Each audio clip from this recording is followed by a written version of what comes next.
अनिला सिंधु दरिया में वॾी बोड वारा वहकरा जेके आहिनि उहे शुरू थी विया आहिनि। गुड्डू बैराज वटि 5 लख क्यूसेक थियण खां पोइ आपाशी खाते वॾी बोड जो ऐलान करे छॾियो आहे। वॾी बोड हींअर जेका आहे उहा गुड्डू बैराज मां गुज़री रही आहे ऐं जॾहिं गुड्डू बैराज वटां वॾी बोड गुज़री रही आहे त सिंध जो वॾो वज़ीर बैराजनि जे दौरे ते निकितल आहे ऐं हुन सखर पहुची सखर बैराज बाबति जेका आहे उहा ब्रीफिंग वरिती आहे।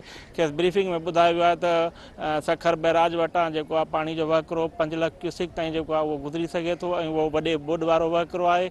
ऐं वॾे वज़ीर खे इहो बि ॿुधायो वियो त हिते जेका बंधन जी सूरत हाल जेका आहे उहा पकी ऐं पुख़्ती आहे ऐं को बि जेका आहे गणती जोगी ॻाल्हि न आहे। बहरहाल जेको बोड आहे ऐं बंधन ते दबाव आहे उनजे करे आपाशी खाते पेट्रोलिंग वारो अमल जेको आहे शुरू करे छॾियो आहे।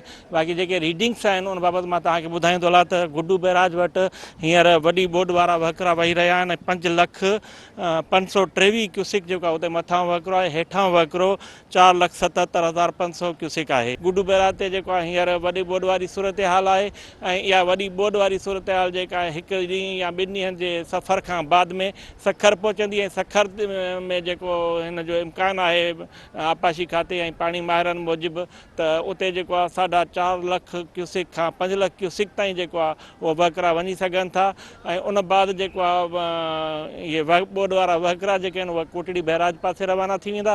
बहरहाल हींअर जेको आहे सिंधु दरिया ते बोड वारी सूरत हाल आहे। जेकॾहिं असीं पंजाब जे इलाइक़नि में जेको सिंधु दरिया वहे थो उते जो जाइज़ो वठूं त तरबेला बंद, कालाबाग ऐं चश्मा वटि जेको आहे उते नंढी बोड वारा वहकिरा वही रहिया आहिनि।